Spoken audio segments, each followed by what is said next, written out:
Can you believe we are in the second half of the year already? I think it's fair to say this has been one of the fastest and probably one of the craziest years we've ever experienced, hasn't it? So obviously at this time of year, it's completely natural to really think about reviewing how the year has gone so far. Anytime we get a milestone date like this, the end of the quarter or half a year, I always think it's really good practice to stop, take some time and to reflect and review how the year is actually going for you. Now, I think it's fair to say this is quite a different process right now. I don't think there's too many people or businesses that are coming absolutely sailing through this and not feeling at least some kind of pressure or turmoil in some way. So I'm not going to flippantly suggest that we just look for the highs of lockdown and all the different things like that. However, I do actually think that this point in time gives us a real opportunity to review our businesses with almost a different perspective to anything we've ever had before. I think it's fair to say that not even the biggest corporations in the world who spend millions on disaster recovery plans, not even any of them would have had a plan for what we have been through this year. So I think it's fair to say none of us could have planned for this. But at the same time, what it's giving us is this completely different perspective about how our businesses have stood up, have managed, have coped through this period. So I think it's still absolutely crucial right now to do that half-year review. It's obviously going to be completely different to any other half-year review we've ever done. However, there are some really great questions that we can ask ourselves right now that will give us insights to potentially make our businesses more robust, robust. I'm mingling my words together.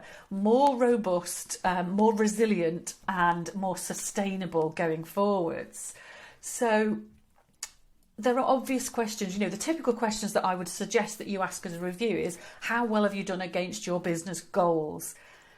That may well have been absolutely blown out of the water and not in a good way. So, funnily enough, I don't necessarily think the typical questions we would normally ask are quite as relevant right now. But I think it's really worth thinking about things like, how have your customers responded over the first half of this year? So what's been the response in terms of your customer loyalty? Now, again, some of those, it may well be that your customers have had to shut down businesses and there's no way that they could retain you. But equally, what I have seen is that there are some industries where people have retained suppliers, and there are some suppliers that have not been retained at all. So, for instance, I have seen people in social media support, I have seen people in HR, where certain businesses have been really, really busy and their clients have stuck with them. And other people in those same industries, their clients have immediately let them go. All the clients have immediately let them go.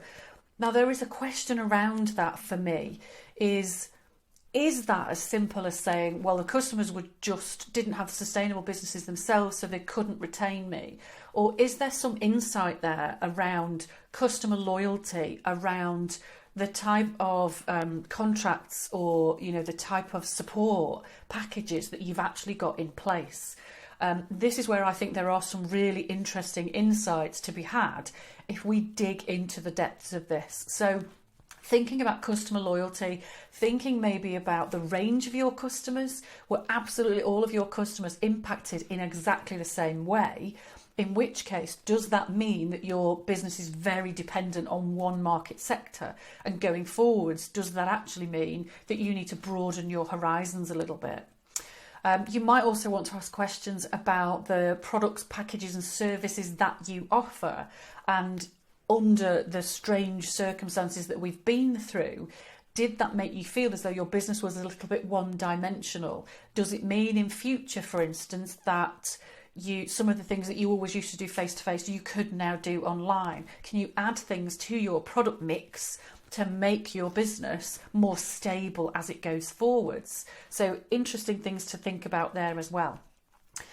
From a financial perspective, I think I think everybody's already done probably lots of financial reviewing things, but it's also really worth thinking about what were you perhaps paying for at the start of the year, which in hindsight now seems a little unnecessary or a little frivolous, and what can you learn from that going forwards? What is it, if you've had to stop spending on something, what has the impact of that been? Does that mean that your business has had to slow down or you've had to take more on? Or actually, was it something you really thought you needed and seemingly you didn't? Has it given you the opportunity to possibly even invest in some things that you thought about for a while and weren't sure of? So it's definitely still worth looking at the whole financial elements to your business. One of the key things I've seen over the last few months as well is that businesses who have really good financial clarity have been strong through this. Even if they were really struggling to bring in any money, because they had that clarity on exactly what's in their bank balance, everything that they've got coming up, how long they could be sustainable without income or with minimal income, that financial clarity has made a massive difference. It's probably one of the biggest differences I have seen in businesses in terms of the people that have ridden this out to some degree or, had the confidence compared to the people who've sort of gone into a bit of a meltdown and found themselves in quite a panic. So I always think, as I say, that reviewing your business quite regularly is a really good thing to do.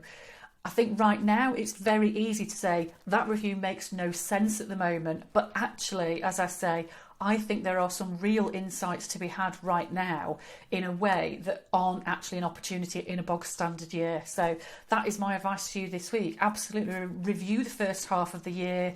Find those snippets of things that have gone well and that you need to keep doing those going forwards and keep those things in your business or incorporate more of, and really look at where this has shone a light about how much your business is too dependent on one particular thing, whether that's a particular product, a particular industry, a particular type of customer, a particular income stream, a particular style of marketing or something like that. So look for those highs, lows, and essentially look for everything that this has taught you about how to make your business more resilient and more sustainable as you go forward. So I hope that has been useful. I would love to hear back from you, either reply to the email or a response in the comments here to let me know how this actually resonates with you. And of course, if there's anybody else who you think could benefit from this, please share it with them. Thank you.